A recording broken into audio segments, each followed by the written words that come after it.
Voilà, donc maintenant l'équipe, l'équipe Milafi qui nous a donc qui existe depuis 2021. On vous expliquera ce qui s'est passé depuis 2021. Et vous ne voyez pas, donc il faut que je fasse ça, voilà. Donc peut-être on peut se présenter. Qui veut commencer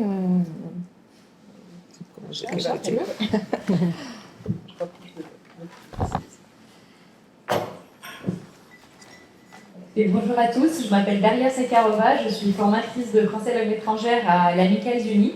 Donc pour celles et ceux qui ne connaissent pas, c'est une association qui accompagne les victimes de la traite des êtres humains à des fins d'exploitation sexuelle. Et j'accompagne pas mal les personnes qui sont en situation d'alphabétisation et qui étaient peu ou jamais scolarisées dans leur pays d'origine. Et j'ai rencontré l'équipe en 2021, quand j'étais étudiante, parce que j'ai fait un stage d'observation avec Marie et Delphine qui vont se présenter plus tard. Et j'ai écrit mon mémoire avec Véronique Rivière qui va vous parler du projet de recherche plus tard. Voilà. Donc c'est à peu près tout. Moi je suis Élise Gandon, je suis maître de conférence à Lyon 2 en sciences du langage et didactique des langues. Et donc avec Véronique, on s'intéresse justement à l'apprentissage du français pour les personnes migrantes et plus particulièrement pour les personnes en situation d'alphabétisation. Et donc, je suis membre du laboratoire ICAR. Bonjour, donc Bénédicte Cachy du CIDFF Rhône-Arc-Alpin, donc Centre d'information sur les droits des femmes et des familles, et néanmoins également membre de l'équipe Milafi. Donc plus particulièrement au CIDFF, je suis chargée de la plateforme linguistique de Vénissieux. Donc moi c'est Véronique Rivière, donc je suis professeure à Lyon 2 en didactique des langues et au laboratoire ICAR. On a notre micro. Ok, ce qu'il faut. Je m'appelle Delphine Morinière et je suis coordinatrice et formatrice de l'association Langue Commune avec Marie, voilà, depuis 2017. Je te laisse continuer. Du coup, Langue Commune est une association qui existe depuis 2017. On fait principalement de l'alphabétisation dans le cadre de sessions qui s'adressent à toute personne en situation d'alphabétisation de manière inconditionnelle et gratuite. Et à côté de ça, on est aussi un organisme de formation qui organise des formations, en tout cas qui anime des formations de français langue étrangère avec des besoins spécifiques. Voilà, et il y a donc deux personnes qui ne sont pas là de l'équipe, qui ne sont pas là aujourd'hui. Donc il y a Iba El Ayoubi, qui est formatrice en français langue étrangère et en arabe, et Mélissa Rivière, qui est donc formatrice en français langue étrangère à l'association Aurore. Voilà, donc l'équipe n'est pas au complet aujourd'hui, mais quand même bien représentée. Donc voilà le contexte de l'équipe. Et donc cette équipe est née en fait d'un projet de recherche qu'on a mis en place à partir de 2021, qui s'appelle donc le projet ECAEST, et qui visait essentiellement à comprendre la place du temps et de l'espace, ou du moins la manière dont le temps et l'espace étaient catégorisés, discutés, dans des situations de communication comme les situations d'entretien diagnostic dans les plateformes linguistiques par exemple, mais aussi les pratiques didactiques, c'est-à-dire comment on peut former les personnes en situation d'alphabétisation sur ces questions de temps et de l'espace.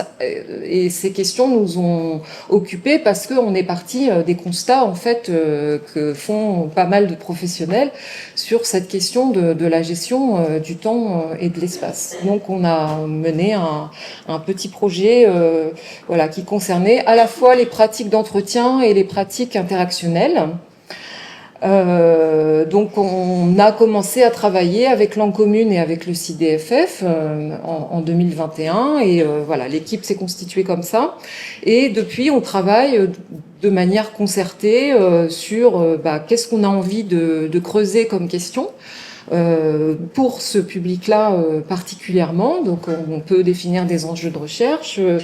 On construit ensemble les données, c'est-à-dire que les gens de terrain de l'équipe nous disent ça on peut le faire, ça on peut pas le faire, et ou comment on peut le faire en fonction des publics. Donc on co-construit ces aspects-là, on analyse aussi après bien sûr les données, et puis on est comme aujourd'hui à diffuser des résultats, à réfléchir aussi ensemble sur les séminaires. Voilà, tout ça pour essayer de faire avancer cette question de l'alphabétisation des adultes, les pratiques qui gravitent autour et la recherche. Et là, je crois que c'était toi, mais ouais, enfin sinon. Vas-y. Ouais, parce que finalement, on n'a pas les mêmes appareils. Donc, et donc, le projet EKAEST 2021-2023.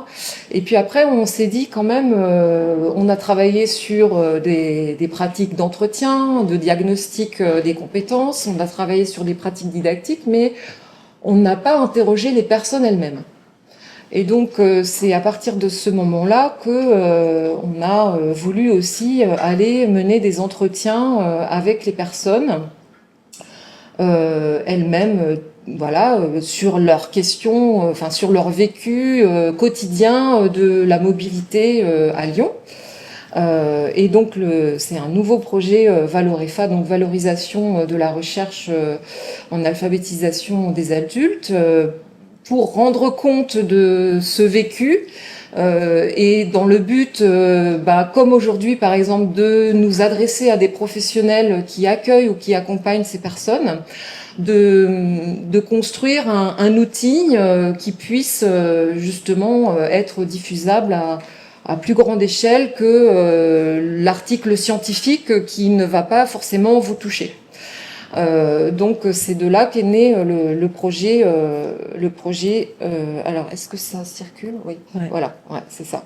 Donc on est passé d'EKAEST à Valorefa pour mieux comprendre l'expérience temporelle et spatiale de la ville, le comment de cette expérience sensible et cognitive. Toujours avec les autres, tous les membres de l'équipe Milafi. Et donc 2024, on est arrivé à ce projet de mise en fiction graphique. Voilà. Donc ce projet vise à donner de la visibilité aux difficultés vécues par les personnes migrantes en situation d'alphabétisation dans leur déplacement dans la ville, et donc de mettre à disposition des ressources qui pourront venir soutenir et accompagner la formation des professionnels et des formateurs notamment. Voilà. Donc,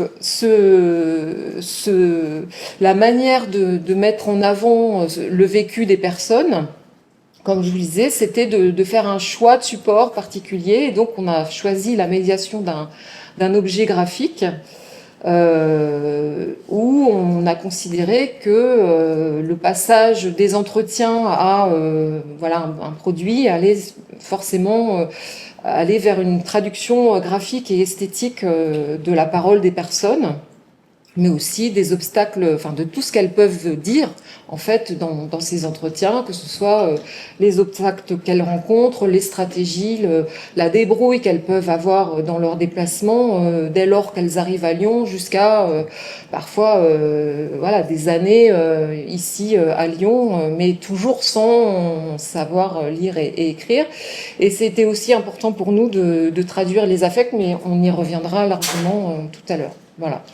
Donc pour nous, c'était l'enjeu de sensibiliser, de former, de rendre accessible. Et donc c'est là qu'on a aussi mis en œuvre cette fiction, parce qu'on a trouvé une illustratrice qui nous a permis ce travail, qui est Julia Pex,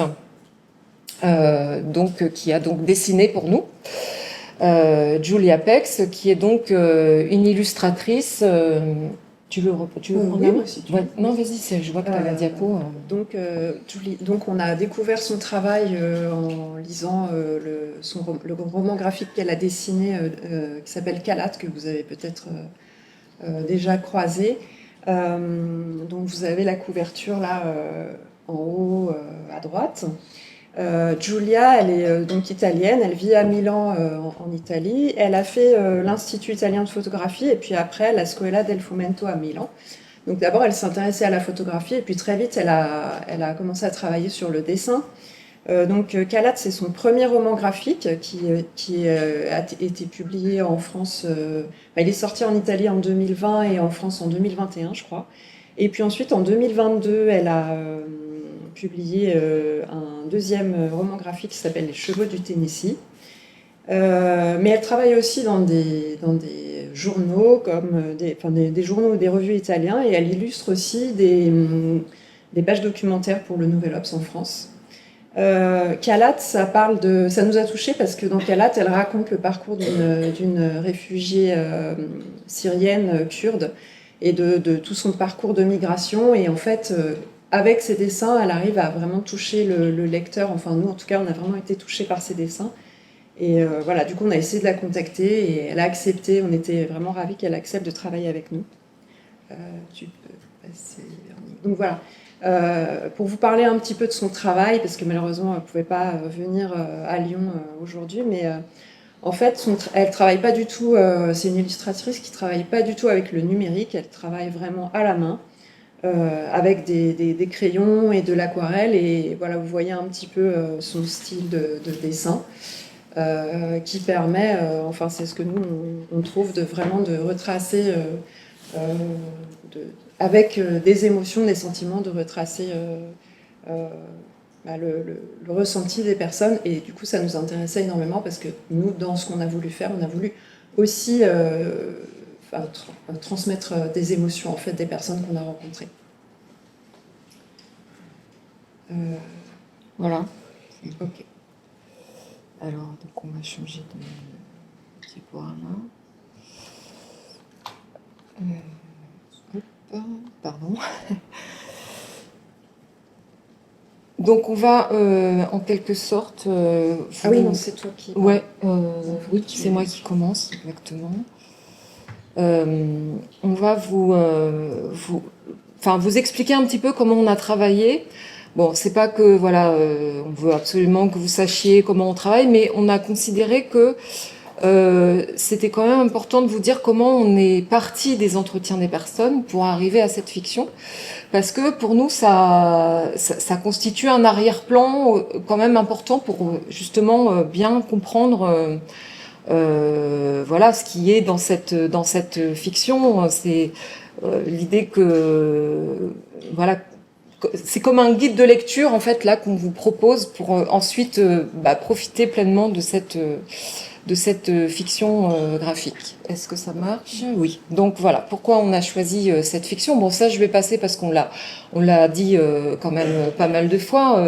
En fait, quand on regarde les travaux en sociologie de la mobilité, par exemple, il y a des travaux donc sur les personnes précaires, donc le lien entre mobilité et précarité. Et on lit que dans ces travaux, notamment les travaux de Le Breton, que chez certaines personnes, la spatialité peut être vraiment bridée, voire assignée, ou en tout cas fortement restreinte, et aussi ayant pour conséquence de restreindre la sociabilité. Le Breton parle de familiarité socio-spatiale, donc être familier avec les lieux ou ne pas l'être, justement. Et il me semble que justement cette fiction là que vous aurez tout à l'heure, d'une certaine manière montre ça aussi. Hein. Et là, on a une spatialité qui peut être d'autant plus restreinte que les gens n'ont pas l'écrit justement pour se déplacer. Donc voilà, c'est l'enjeu aussi de cette sensibilisation à l'expérience vécue des personnes, de la mobilité des personnes, ces aspects-là. Et puis nous, de notre côté, sur le plan institutionnel, on a aussi des injonctions presque maintenant, ou en tout cas des recommandations de notre institution pour valoriser vraiment auprès du grand public nos travaux. Alors, on l'appelle fiction. C'est ce mot-là qui nous est venu, mais est-ce que c'est vraiment une fiction ? Alors, les théories de la littérature nous disent ce que c'est que la fiction. Donc, on est allé recherché ces aspects-là. Donc, je ne sais pas si on a inventé ou si on a recréé, mais de l'interprétation, ça c'est sûr, dès lors qu'on passe d'une parole à un objet qui recueille, qui illustre et qui met en œuvre cette parole, il y a tout un processus justement de recréation quand même et d'interprétation. Mais bon, c'est notre boulot de chercheur aussi, d'interpréter.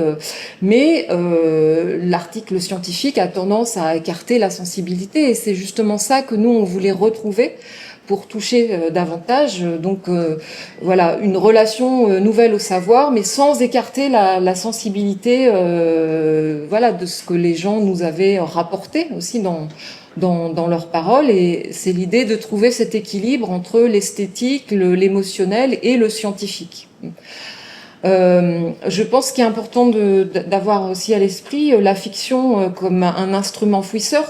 Pour nous, la fiction, et en littérature c'est le cas aussi, c'est un moyen d'approfondir notre connaissance du monde, en fait, tout simplement. Et donc de creuser, d'approfondir quelque chose, et là en l'occurrence le vécu des personnes, quoi. Donc c'est une fiction aussi parce qu'on a créé des personnages. Donc on a interrogé 4 personnes, mais donc qui sont devenues des personnages, avec voilà un portrait, une incarnation de peau, des traits. Donc tout ça nous paraissait aussi important à bien caractériser et à bien prendre en compte. Donc on a des personnages et Giulia a très bien saisi ces personnages. Voilà, donc c'est une fiction, oui, on a des personnages, on a un projet intéressant de ce point de vue-là. On a aussi vraiment voulu ancrer à Lyon. Ça, c'était vraiment quelque chose de super important pour nous, parce que c'est ce que les gens vivent au quotidien, comment ils se déplacent à Lyon. Donc on a voulu aussi vraiment une forte contextualisation. Donc on a fait tout un travail de photos à envoyer à Giulia pour qu'elle dessine les lieux que les gens vivent, quoi. Voilà, cette fiction, ça veut dire aussi le registre du fragment. Les gens nous ont raconté beaucoup de choses, en fait, mais on avait ce projet de planche avec un budget, donc on a dû faire des choix aussi. Et puis, la question du fragment nous semblait aussi intéressante, donc on prend des fragments de vie, d'expérience, c'est le titre ou le sous-titre de la fiction, qui nous permet finalement de faire des échos entre les différentes expériences vécues. On a donc 4 personnages, 4 expériences différentes, mais il y a des solidarités d'expériences entre ces 4 personnes. Voilà, on a considéré que ce travail du fragment permettait d'accéder à la complexité du vécu des personnes, de pouvoir aussi traiter plusieurs objets entre guillemets thématiques, comme le rendez-vous. La question du rendez-vous, on va en parler tout à l'heure. Je pense que c'est quelque chose que vous vivez aussi dans l'accueil et l'accompagnement des personnes. Et donc on l'a organisé cette fiction de manière chronologique, c'est-à-dire on prend en compte le vécu de la personne quand elle arrive à Lyon, et puis après quand elle réside à Lyon, voilà, du point de vue des déplacements et de la mobilité. Alors qui dit dessin ou bande dessinée, même si nous on l'appelle pas bande dessinée, on est aussi dans le registre de l'ellipse, donc il y a plein de choses qu'on n'a pas pris en compte là, mais qui fait que on prend finalement en compte des instants suspendus au sein d'une narration que les gens dont les gens nous ont fait part pendant 1 heure en général, les entretiens. Donc c'est des instants suspendus au sein d'une narration continue. Voilà. Donc sur le plan de la forme, le plan de comment on l'a conçu, c'est un petit peu dans cette logique-là. Alors je vous montre juste concrètement comment on a travaillé, puis après on passera vraiment à l'aspect quels sont les résultats, quel est le vécu des personnes en fait. Alors, en quelques étapes. Donc, la première étape consistait vraiment à mener les entretiens avec ces 4 personnes qui nous ont été là aussi où on a une réflexion commune avec Langue Commune, avec le CIDEF, etc., sur qui, comment on fait ces entretiens, dans quelles conditions, etc. Donc voilà, on a fait des choix ensemble. Et puis avec un guide d'entretien, on est allé voir les personnes. Donc ça, c'est finalement la première étape, hein, les entretiens audio. Et puis ensuite, on a opéré une suite de transformations, de traduction, de réduction de sens. Donc une première transformation, c'est transcrire les entretiens. Et déjà en recherche, transcrire, c'est déjà transformer. Transcrire, c'est déjà interpréter. Donc voilà, vous voyez le processus d'interprétation qu'on a pu faire. Et donc là, vous voyez en gris nos conventions de transcription, et puis en orange en bas, un exemple d'entretien avec Kadiatou en février 2022. Voilà, deuxième transformation, eh bien, c'est le choix d'extraits à dessiner. Et là, c'était pas du tout évident. Alors, on a commencé par sélectionner des extraits thématiques. Donc, par exemple, là, vous avez tous les extraits où les gens parlent de leur rendez-vous, par exemple. Hein. Donc, on a fait ce choix-là. Mais en fait, cette sélection-là s'est avérée assez peu efficiente parce qu'on avait énormément de données et on s'est dit mais comment va faire la dessinatrice pour dessiner autant de choses? Donc il fallait absolument opérer des choix encore plus restreints, encore plus fragmentaires, en prenant aussi en compte bien sûr le passage à l'image en fait, hein, le passage au dessin. Donc là, on a eu un moment de blocage, on ne savait pas comment faire ces choix d'extrait. Et puis en fait, on a eu l'idée de travailler à partir du séquencier. Donc un peu comme dans le domaine du cinéma, hein, c'est vraiment ça. Donc le séquencier qui nous permet de définir des petites séquences et de réaliser vraiment comme un scénario avec des bribes de dialogue. Et donc je vous montre là par exemple un exemple de séquencier. Donc pour la planche 8 par exemple. Alors oui, Giulia est italienne, donc elle ne parle pas français. Donc il fallait aussi passer par une autre langue pour transformer ces données à dessiner. Donc là, c'est pourquoi c'est en anglais. Voilà, donc là, on a un exemple du séquencier en 3 colonnes avec des indications sur les personnages qui racontent, hein, sur le contexte, sur leurs actions. Donc il fallait à la fois décrire ce qu'on voulait voir à l'image et à la fois choisir les verbatims, donc la parole, qui allait être restituée dans la fiction graphique finale. Voilà. Et puis donc, quand on a eu fait ce travail très long quand même de séquencier, voilà, puisqu'on a 20 planches, hein, 20 planches dessinées, donc autant de transformations pour ces 20 planches, eh bien le dessin est apparu pour un premier esquisse. Donc il a fallu faire un travail vraiment minutieux de relecture, voilà, entre les verbatims, qu'est-ce qui est dessiné, est-ce que tout ce qu'on veut qu'il soit dessiné est bien dessiné, etc.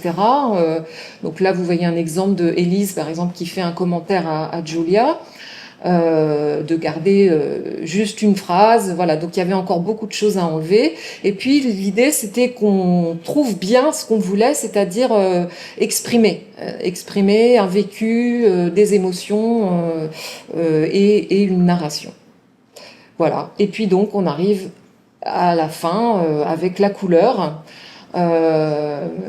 Et l'ensemble de la narration. Donc ça fait maintenant, c'est sorti en janvier 2025 et on est très content du résultat et on aime vraiment le dessin qui permet de faire passer des choses, qui permet aussi de faire passer pour moi notre subjectivité d'équipe aussi. C'est-à-dire, bon, voilà, nous aussi, on a un ressenti par rapport à tout ça, et je pense qu'il passe aussi dans ce travail. Voilà, c'est tout pour ça. Donc maintenant, vous avez bien le contexte, vous avez bien la démarche, et on va donc vous parler maintenant des résultats entre guillemets.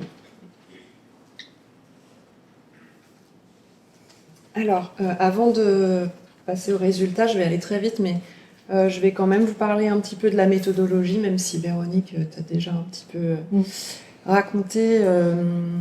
Donc, on a fait des entretiens biographiques avec les personnes dans une approche qui se voulait, qu'on a essayé en tout cas d'être une approche sensible et empirique. Donc, ce qu'on a utilisé, Véronique l'a dit, c'était un guide questionnaire à questions ouvertes et on a enregistré avec un dictaphone, tout simplement. Pour le guide, on a vraiment, on s'est intéressé, enfin, dans les thématiques qu'on a abordées pendant l'entretien, c'était principalement le parcours des personnes, un petit peu leur biographie, ce qu'ils étaient d'accord de nous raconter en tout cas. Donc, un guide, ce qu'on appelle en recherche un guide semi-directif, vraiment plutôt des questions, mais en laissant les personnes vraiment libres de changer de sujet.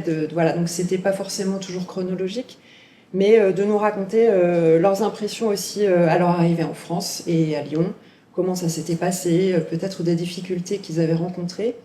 Et puis ensuite, évidemment, ce qui nous intéressait au cœur de ce projet de recherche, c'était plutôt les stratégies pour se déplacer et s'orienter dans le temps. Donc là, on a posé aussi des questions sur ça. Et puis, en transversal et en filigrane, parfois pas trop en filigrane, il y a aussi beaucoup d'émotions qui sont ressorties pendant ces entretiens. Donc ça aussi, ça a pris quand même une place assez importante dans les entretiens. Ce qu'on a essayé de faire donc, pendant ces entretiens, c'est plutôt d'être dans la rencontre avec les personnes et de les écouter, même si c'est de la recherche et que ça doit être rigoureux, mais d'essayer d'être vraiment dans la rencontre, d'être attentif parce qu'on sait que c'est des personnes qui ont déjà raconté pas mal de fois leur parcours dans des situations pas super cool pour elles, pour certaines des parcours très difficiles à raconter, donc il faut à nouveau le raconter, donc on n'a vraiment pas forcé les personnes. On a essayé de ne pas avoir justement de pas donner à cet entretien un caractère trop intrusif, et puis de faire en sorte que surtout qu'il y ait pas qu'il se passe pas un phénomène de voilà les personnes nous racontent des choses parce qu'elles nous racontent ce qu'elles pensent qu'on a envie d'entendre, d'essayer vraiment d'être voilà dans la rencontre pour éviter ça et d'instaurer un climat de confiance. Donc pour le recueil de données, on a donc enregistré avec un dictaphone et on a choisi des lieux qui étaient pas forcément tout le temps le même lieu, des lieux qui étaient familiers des personnes et des lieux où les personnes avaient envie de nous rencontrer en fait. Donc il y a des personnes qui sont venues au laboratoire, il y en a certaines, on les a rencontrées dans les locaux de l'association Langue Commune parce que c'était des personnes qui étaient très à l'aise avec Marie et Delphine. Donc Marie et Delphine ont fait en quelque sorte un peu le pont pour qu'on puisse rencontrer ces personnes. On n'a peut-être pas dit assez que c'est des personnes qui avaient fait une formation avec Marie et Delphine à l'association. Donc voilà. Et puis donc, pas forcément tout le temps la même enquêtrice, on était 3 dans l'équipe à faire des entretiens. Rapidement sur les personnes qu'on a rencontrées, donc elles étaient presque toutes originaires d'Afrique subsaharienne et une personne du Moyen-Orient, 4 femmes et 2 hommes parmi les 6 personnes, et puis pas du tout scolarisées pour ces personnes, sauf 2 personnes quelques années en école coranique. Rapidement sur l'analyse des entretiens, je ne vais pas aller trop dans le détail par rapport à ça, mais ce qu'on a essayé de faire, c'est de lire les entretiens en essayant de repérer des choses qui pouvaient, des récurrences, des choses qui pouvaient être, qui ont été dites par les personnes, par différentes personnes plusieurs fois, sur leur manière de gérer le temps et de se débrouiller dans l'espace. Et puis on a essayé de repérer aussi les émotions qui ressortaient des entretiens. Et puis voilà, beaucoup sur les stratégies, et c'est justement de ça dont je vais vous parler maintenant. Quelles sont les stratégies des personnes pour s'orienter dans le temps et se déplacer dans la ville. Alors, je vais d'abord commencer par le temps, et avec une citation, pour vous faire un petit peu comprendre aussi voilà, en fait, cette citation nous a aidé, nous aussi, à prendre du recul par rapport à ce que pouvaient vivre les personnes sans l'écrit et avec le repérage dans le temps. Les pratiques d'écriture changent l'organisation du temps et la relation de chaque individu au temps.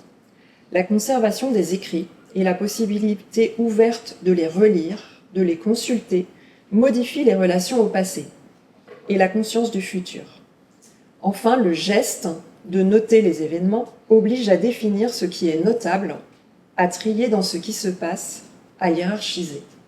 Des choses que nous, on fait parce qu'on a accès à l'écrit, mais qui peuvent rendre l'organisation dans le temps difficile, quand on n'a pas été scolarisé et qu'on n'a pas les compétences écrites pour justement écrire noir sur blanc les rendez-vous. Donc c'est déjà en fait la prise de conscience de l'adaptation à une nouvelle société, à une culture différente, dans laquelle le temps n'est pas vécu de la même manière. Donc on a vu avec la citation, je viens de vous dire, que le temps possède un lien vraiment étroit avec l'écrit, même si nous on n'en a pas toujours conscience, parce qu'on est vraiment habitué par exemple de noter dans nos agendas, même nos agendas numériques, que le temps il est vraiment organisé, planifié, avec les prises de rendez-vous. Notre temps est organisé avec le travail, avec nos rendez-vous de santé, nos rendez-vous administratifs, nos rendez-vous sociaux, amicaux. Et en gros, ce qui ressort, c'est qu'en fait, le temps, il doit être géré. Il y a quelque chose il y a une gestion du temps, en fait. Et que pour les personnes qui ne peuvent pas écrire, qui n'ont pas été aussi habituées culturellement à gérer tous ces rendez-vous avec le support écrit, ça a des conséquences sur leur vie. Parce qu'en France, être en retard à un rendez-vous, ça va avoir des conséquences. Et donc, je vais rythmer un petit peu tout ce que je vais dire avec des extraits de ce que les gens nous ont dit, de ce qui ressort des entretiens. Par exemple, Kadiatou qui nous dit là-bas, elle parle dans son pays, le temps c'est lent, enfin le décalage c'est pas pareil. Ici, tout le monde court à droite à gauche. Je comprends que tout le monde est pressé d'aller travailler, c'est pas comme dans mon pays. On voit la prise de conscience d'une différence de rapport au temps entre d'où elle vient et avec son arrivée en France. Donc, du coup, ces personnes, elles arrivent à bien gérer leur temps sans l'écrit. Et pour ça, elles ont déployé des stratégies compensatoires, des stratégies pour planifier dans le temps. Par exemple, ça va être afficher les rendez-vous dans des lieux stratégiques de leur domicile. Aïssata, par exemple, va accrocher un post-it avec le rendez-vous le plus proche dans le temps, un petit post-it avec la date du rendez-vous. Elle va l'accrocher dans son coin cuisine. Elle nous a dit à côté des conserves de Macédoine, pour l'avoir tout le temps sous les yeux, et dès qu'elle va dans la cuisine, hop, elle regarde si c'est bientôt le rendez-vous par rapport à la date qui est sur son téléphone. On a aussi... donc ils nous ont tous beaucoup parlé de leurs rendez-vous, des problèmes en lien avec les rendez-vous. Par exemple, Aïssata, donc elle nous a dit « 2 fois j'ai loupé mes rendez-vous parce que j'avais oublié que j'avais rendez-vous ». Donc elle dit que maintenant je fais attention parce que ici j'ai compris que tu ne dois pas jouer avec tes rendez-vous. Elle a vraiment bien compris, après avoir loupé quelques rendez-vous, que c'était vraiment dommageable pour elle. Donc voilà pourquoi maintenant elle attache elle colle ce post-it vraiment sous ses yeux pour pas oublier. Les stratégies compensatoires pour planifier dans le temps, ça va aussi passer par l'aide des autres, donc notamment se faire aider par un proche pour garder cette trace écrite, puisqu'ils ne peuvent pas forcément fabriquer ce post-it, avoir cette trace écrite, donc il faut un proche. Donc Kadiatou, ce qu'elle fait, c'est qu'elle reste en contact constant avec son frère qui vit au Sénégal. Et c'est lui qui veille sur elle, qui veille à lui rappeler toujours la veille ses rendez-vous. Elle nous a dit « Mon frère qui vit au Sénégal m'aide beaucoup pour mes rendez-vous, on communique par WhatsApp, on s'appelle tout le temps. Et en fait, il l'appelle la veille, il lui dit « Demain, t'as rendez-vous, oublie pas. » Voilà comment elle se débrouille. Zoya, elle se fait aussi aider par sa fille ou son mari. Donc elle a deux stratégies combinées, c'est qu'elle fait comme Aïssata, comme Kadiatou, pardon, elle va afficher les rendez-vous dans des lieux stratégiques de son domicile, et aussi elle va se demander à sa fille ou à son mari de lui noter les rendez-vous. Donc sa fille va lui noter sur des post-it, et son mari, lui, va lui prendre en photo les post-it avec la date du rendez-vous, et il lui envoie la photo pour qu'elle l'ait dans sa galerie de photos sur son téléphone. Donc voilà un petit peu les stratégies pour ne pas rater ces rendez-vous. Maintenant, je vais passer aux stratégies en lien avec l'espace, les déplacements dans la ville. Donc les personnes, évidemment, vont éprouver beaucoup de difficultés pour s'orienter dans la ville. Deux types de difficultés qui peuvent intervenir. Bien sûr, il y a les difficultés qui sont liées aux compétences littéraciques, c'est-à-dire quand on ne peut pas lire et écrire, c'est très compliqué, mais aussi, on verra, liées aux compétences numériques, parce que pour se déplacer dans une ville qu'on ne connaît pas très bien, maintenant, c'est vrai que nous, on utilise beaucoup nos téléphones pour les cartes interactives, les applis de déplacement, etc. Ce que Zoya nous dit, c'est que les cartes, elle dit les cartes affichées dans la station, je ne sais pas les lire et je n'essaye même pas. Et Kadiatou, elle, ce sont vraiment les compétences numériques qui lui posent problème quand elle veut s'acheter un ticket pour se déplacer, c'est qu'elle n'arrive pas du tout à acheter un ticket à la machine. Donc elle dit, je ne sais pas comment acheter un ticket à la machine. Quand je veux prendre le métro, je rentre dans le bus, j'achète un ticket et je sors vite avant que ça ferme, avant que le bus redémarre, et après elle peut utiliser son ticket pour aller dans le métro.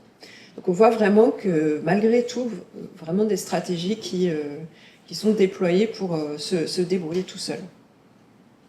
Alors ce qu'on a remarqué parmi les récurrences dont je parlais tout à l'heure, c'est que les personnes vont se déplacer principalement sur des trajets connus. Donc elles vont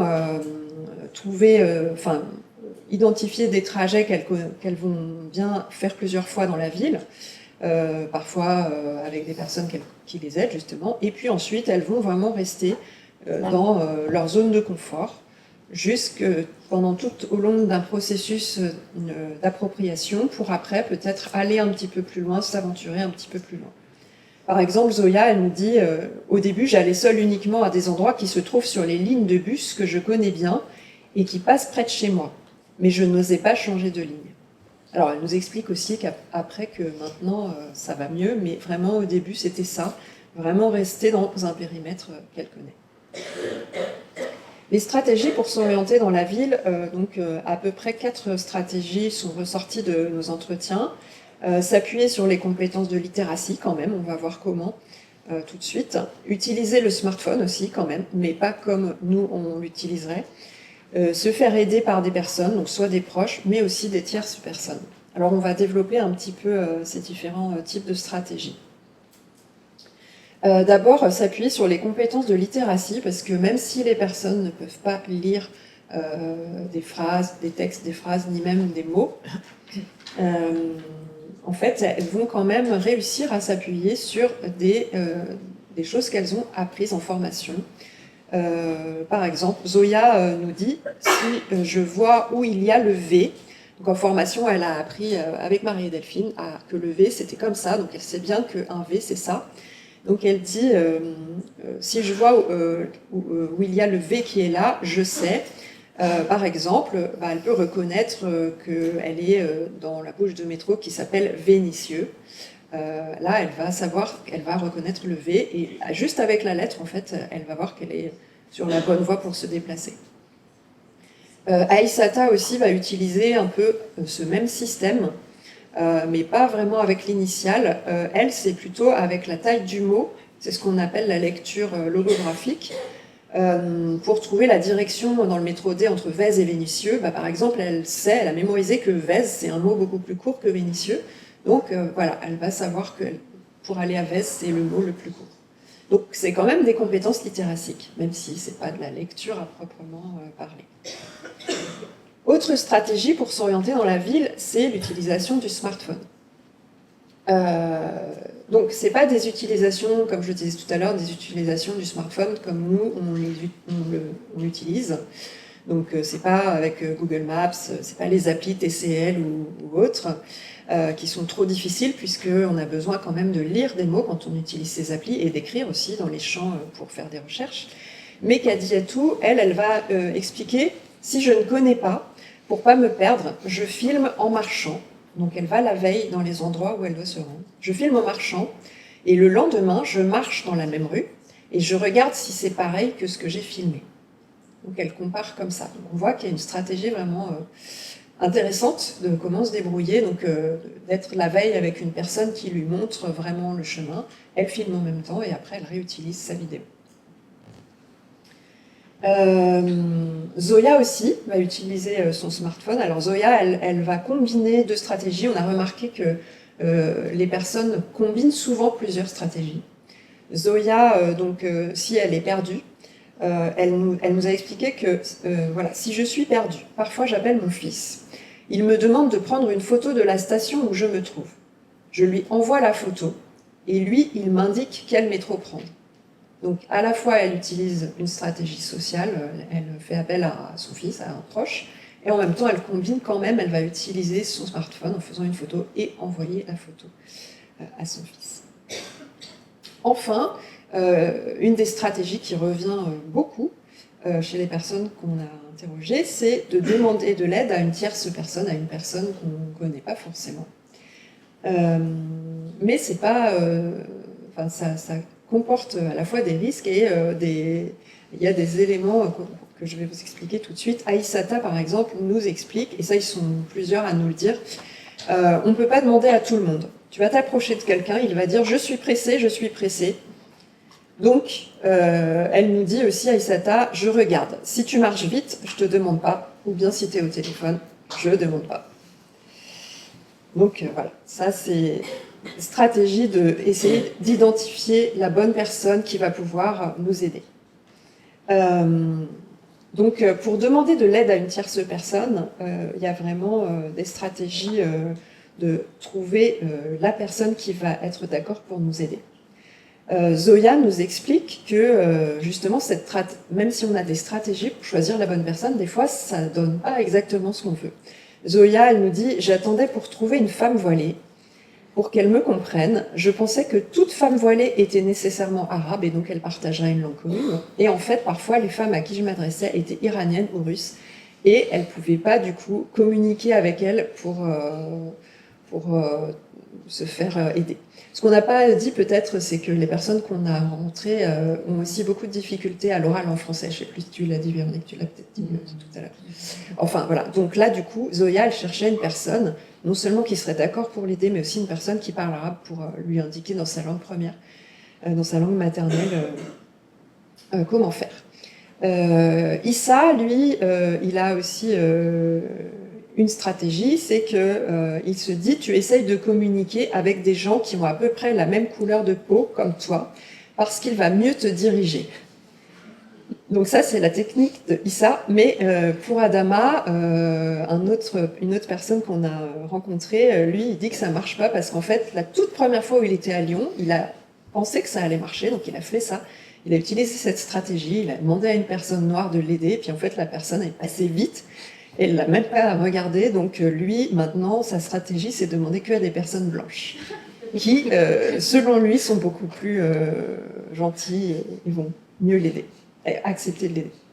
Donc voilà, on voit qu'il y a vraiment des stratégies que dans la rue, on ne va pas demander à n'importe qui. Les personnes ont aussi développé d'autres stratégies, des stratégies qu'on a appelées visuelles et auditives pour s'orienter dans la ville. Ça, c'est des stratégies qu'on utilise nous aussi quand on est dans les transports. Stratégie visuelle, ça va être plus de regarder si, par exemple, dans la rue, on se promène, on voit une statue, on remarque une statue un peu particulière, on va s'en souvenir pour la prochaine fois s'orienter dans la même rue, trouver son chemin. Ils nous ont aussi dit que parfois, c'était les magasins qui leur permettaient de s'orienter, ou alors un parc. Voilà, des éléments en fait urbains vont vraiment les aider à retrouver des endroits où ils sont déjà allés, soit tout seuls, soit avec des proches pour repérer. Parmi les stratégies, j'ai pas trop dit, mais il y a vraiment aussi une stratégie qui est beaucoup employée, c'est de repérer la veille le trajet en fait, avec quelqu'un ou tout seul.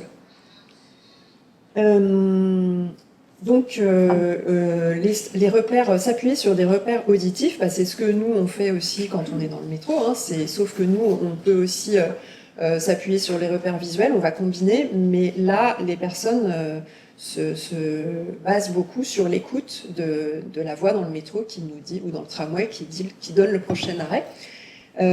Mais cette stratégie là aussi elle va parfois s'avérer un peu inefficace. Kadiatou nous dit par exemple, parfois le métro ne fait pas d'annonce. Et là, je ne descends pas au bon endroit, il m'amène très loin et le retour est compliqué. Alors maintenant, on avait envie aussi de vous parler de l'apprentissage de ces personnes, parce que ce qui est ressorti dans les entretiens, vous allez le voir, c'est beaucoup les difficultés de mémorisation et les difficultés d'apprentissage. Donc, il nous a semblé que c'était assez intéressant aussi de vous expliquer leur ressenti par rapport à ça. Pourquoi l'apprentissage de l'écrit? C'est un processus, on le sait, mais c'est un processus qui est très long, très difficile pour les personnes qui n'ont pas été scolarisées. Par exemple, Zoya, elle nous dit « J'apprends des choses en classe, mais dès que je sors, j'oublie tout ». Parce que vivre l'exil, donc il y a deux choses, il y a vivre l'exil et puis aussi pour ces personnes ne pas avoir été scolarisées dans leur pays d'origine. Et cette situation, ça leur fait vivre parfois un fort isolement social, parfois le repli sur soi. On sait que le sommeil peut être difficile pour ces personnes et qu'on sait aussi que le sommeil, c'est un des piliers de l'apprentissage.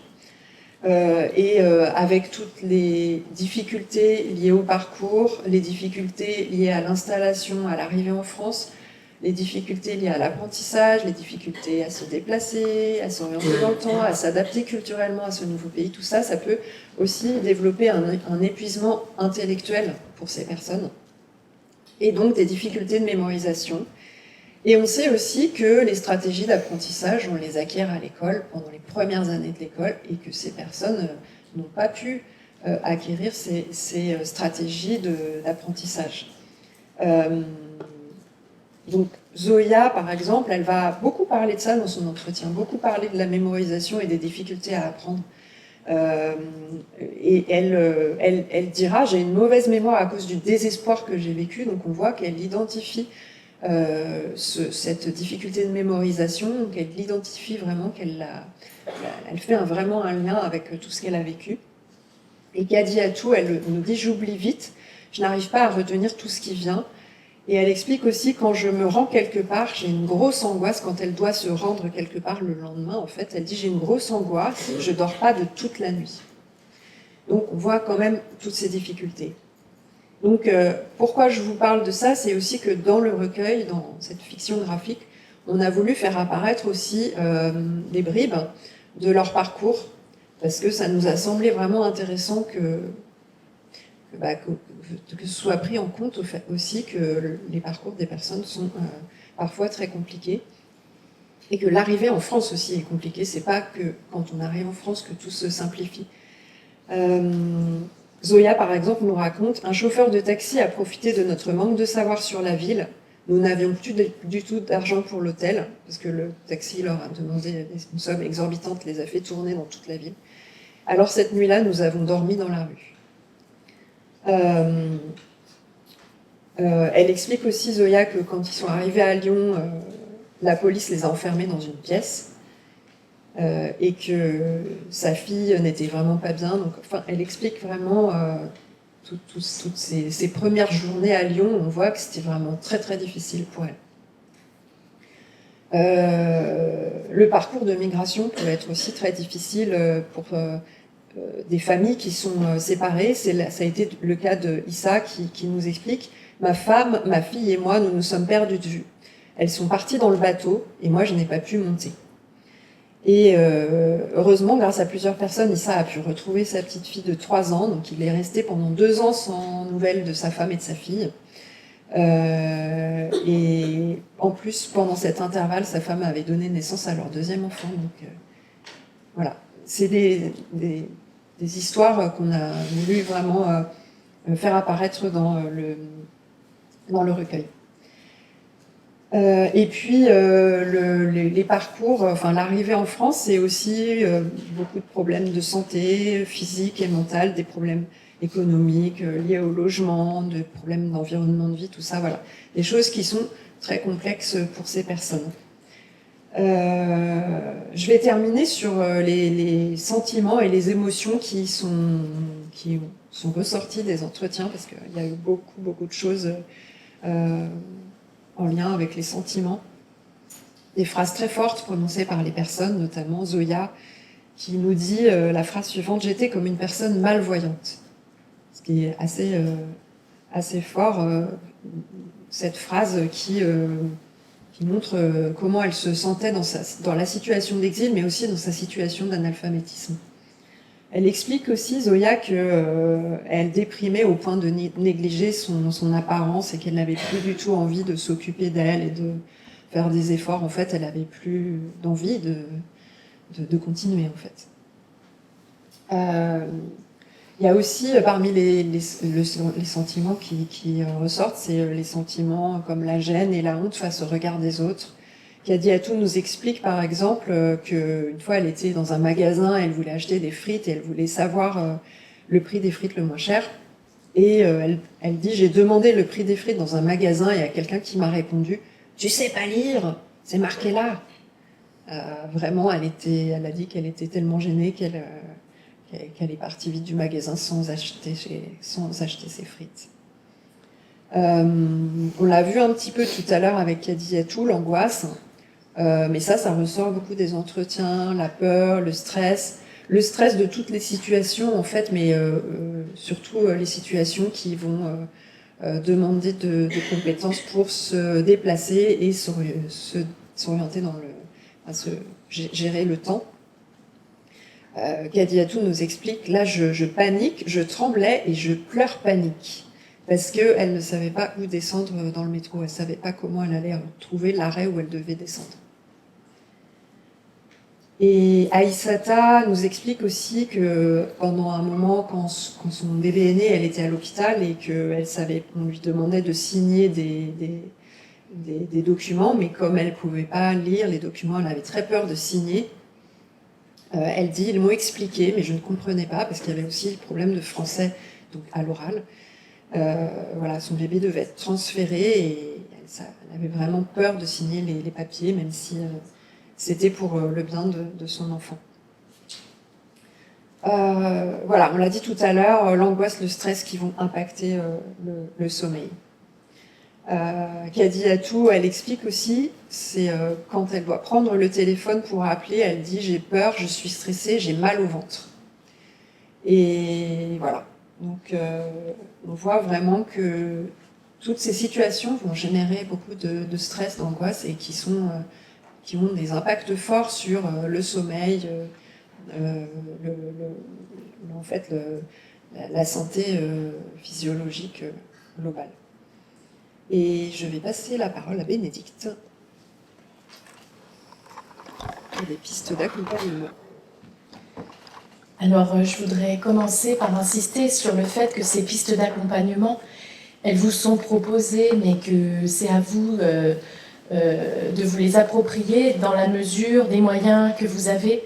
Je sais très bien que tout n'est pas réalisable en l'état parce qu'on a chacun les moyens et les limites qu'on a à nos différents postes et dans les différentes interventions qu'on fait. Donc c'est vraiment des pistes. Et même si vous avez les moyens de les mettre en œuvre, ben certainement que vous allez trouver votre manière de les mettre en œuvre avec les contraintes et les possibilités qui sont les vôtres. Donc on n'est pas sur de la prescription, on est sur du partage d'idées et on est tout à fait preneur si vous en avez d'autres. Donc il y a quelque chose qui peut quand même aider, c'est quand on donne des rendez-vous aux gens, de penser des convocations, enfin quand on dit convocation, ça peut être juste un rendez-vous, qui sont quand même adaptés aux besoins, par exemple par SMS. On sait que ça fonctionne quand même beaucoup mieux que des courriers, des grands courriers, avec énormément de lignes d'écriture qui font très peur. Et pas trop de tournures formelles. C'est évident qu'une personne qui en est au tout début de la découverte de l'entrée dans l'écrit, si elle se retrouve avec des courriers qui sollicitent l'honneur, de la bienveillance, de la cordiale salutation, on n'y arrive pas. Voilà. Donc, il y a aussi des outils quand même qui sont bien utiles pour nous aujourd'hui, sans du tout vouloir faire de pub pour des interfaces plutôt que d'autres, mais quand on peut mettre la photo de l'endroit où les gens sont attendus, c'est une grande aide. C'est vraiment d'une grande aide pour les personnes. Et puis dans la formulation des rendez-vous, c'est vrai que quand on peut aller à l'essentiel, on a mis un petit exemple de texto possible. Quand on peut aller à l'essentiel, c'est sûr que c'est beaucoup plus efficace et surtout beaucoup moins stressant. Parfois, en fait, la personne a les moyens d'identifier les infos importantes, c'est-à-dire 17 avril, demain, mais quand c'est noyé dans beaucoup de formules, en fait, ça lui fait perdre sa capacité à identifier ce 17, ce avril, ce mot jeudi. Donc c'est vrai que quand on peut un peu élaguer, c'est des publics pour qui c'est très aidant, et c'est également très aidant pour tout un tas d'autres publics desquels on ne parle pas aujourd'hui. Mais en fait, quand on fait des efforts pour s'adapter à un public, on se rend souvent compte que c'est bénéfique pour tout un tas d'autres publics. Je pense que c'est important, et là encore j'ai bien conscience de toutes nos contraintes, de toutes les contraintes professionnelles qu'on partage, mais quand on le peut, quand on a cette petite marge de manœuvre, ça peut être intéressant d'ajuster les exigences pour les rendez-vous, donner des rendez-vous proches dans le temps. Vous avez vu toutes les stratégies dont Élise vous a parlé, vous voyez bien qu'un rendez-vous qui est dans 6 semaines, en fait c'est juste le cauchemar.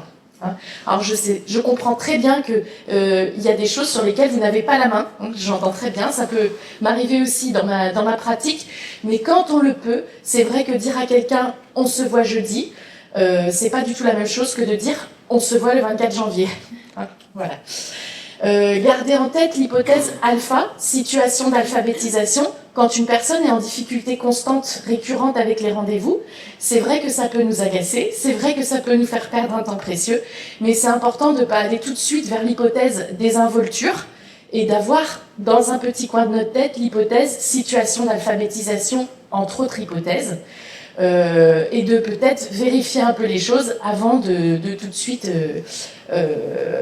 privilégier l'hypothèse de la personne qui fait volontairement ses lapins. Voilà. Et je m'adresse plus particulièrement à ceux et celles parmi vous qui seraient formateurs ou qui seraient intervenants dans des formations. C'est vrai qu'une des premières choses qu'on peut proposer comme contenu formatif à ces publics-là, c'est d'apprendre à gérer les rendez-vous, d'apprendre à demander une information à un tiers dans la rue. Ça paraît être vraiment une priorité, parce qu'une fois que ces enjeux-là sont un peu soulagés, que les personnes ont pris quelques repères, ça libère de l'espace pour d'autres apprentissages qui vont être plus longs et qui vont prendre plus de temps.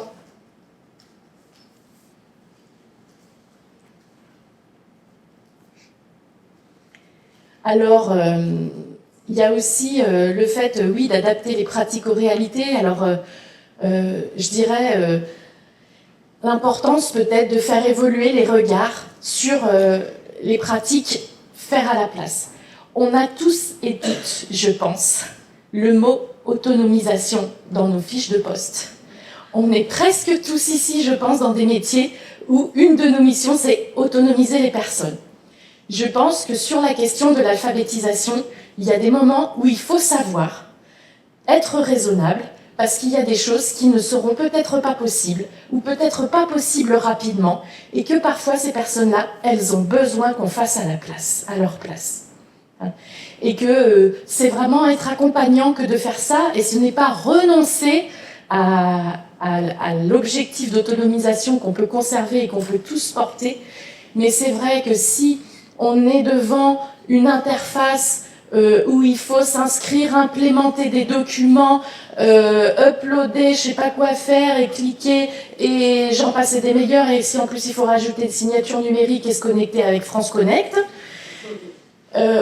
face à une personne qui est dans cette situation, là, on va pas dire je suis pas là pour faire à votre place, je suis là pour que vous autonomisiez. C'est juste pas accompagnant. Voilà. Mais je comprends bien que voilà, sur ces sujets-là, aussi, ce que je suis en train de décrire, c'est du temps, c'est de l'énergie, Et j'entends très bien qu'on fait tous comme on peut avec les conditions de travail qui sont les nôtres. Je voudrais mettre aussi un point de vigilance un peu sur le miracle du numérique et de l'intelligence artificielle. Je vous ai mis un petit peu de Pashto pour amener comme ça, j'aurais pu choisir plein d'autres langues. J'ai pas choisi le Pashto complètement par hasard. Si vous voulez savoir, c'est écrit bonjour, comment est-ce que je pourrais vous aider. J'ai choisi le Pashto parce que ça fait partie des langues où, sur la plateforme linguistique de Vénissieux, qui est mon lieu principal d'exercice, des personnes dont la langue première est le Pashto, j'en reçois à peu près 40 ou 45 par an. Environ, il y en a 2 qui le lisent. Donc, vous voyez bien que de traduire en Pashto, de montrer Google Traduction qui a traduit en Pashto, de donner un flyer qui est traduit en Pashto, ça va pas être ça la piste, hein. Et de garder en tête que dans beaucoup de pays, les systèmes scolaires ne permettent pas aux gens de rentrer dans l'écrit. C'est très important d'avoir ça en tête avant de dégainer les outils de traduction. D'autant plus que c'est une expérience tout à fait humiliante d'être déjà en très grande difficulté avec le français et de devoir en plus expliquer à la personne qui est en face de nous et qui est toute contente de nous montrer son téléphone avec Google Traduction, que non seulement on est en difficulté en français, mais qu'en plus on ne lit pas sa langue première. Donc je pense que c'est des outils à manier avec énormément de précautions, à ne pas sortir de manière systématique en pensant que ça règle les problèmes. Et j'ajouterais qu'en plus, pour la plupart des langues qui existent dans les différentes interfaces que j'ai consultées avec grand intérêt, et avec quand moi je n'avais pas la connaissance de la langue, je me suis armée d'experts très très bons locuteurs des langues. En général, les tournures qui sont proposées par l'intelligence artificielle, ce sont des tournures qui relèvent de l'écrit. Donc même quand la personne a été un petit peu scolarisée dans son pays, en fait, ces tournures, elles sont tellement éloignées de sa manière de s'exprimer que, à nouveau, ça ne résout rien. C'est exactement comme si nous, on était un petit peu en difficulté en français parce qu'on avait été déscolarisés très tôt et qu'on nous disait « mais bougez pas, j'ai une interface de traduction, regardez, c'est ça que je suis en train de vous dire » et qu'on se retrouvait devant une tournure extrêmement formelle de type courrier, et qu'on devait faire un échange de choses très quotidiennes avec ce registre de langue très élaboré. Donc je voulais quand même mettre ce bémol, parce que c'est des choses qu'on entend beaucoup en ce moment et qui sont très à la mode, qui peuvent certainement être extrêmement aidantes dans plein de moments, mais il faut quand même toujours garder en tête la question des scolarités fragiles et ou inexistantes.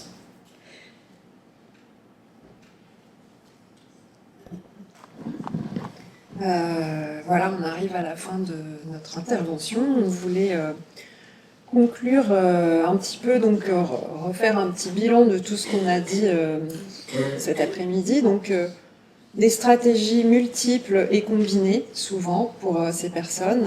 Des stratégies donc souvent sociales, souvent l'aide des proches, l'aide de tierces personnes, l'aide des assistants sociaux et autres personnes qui accompagnent.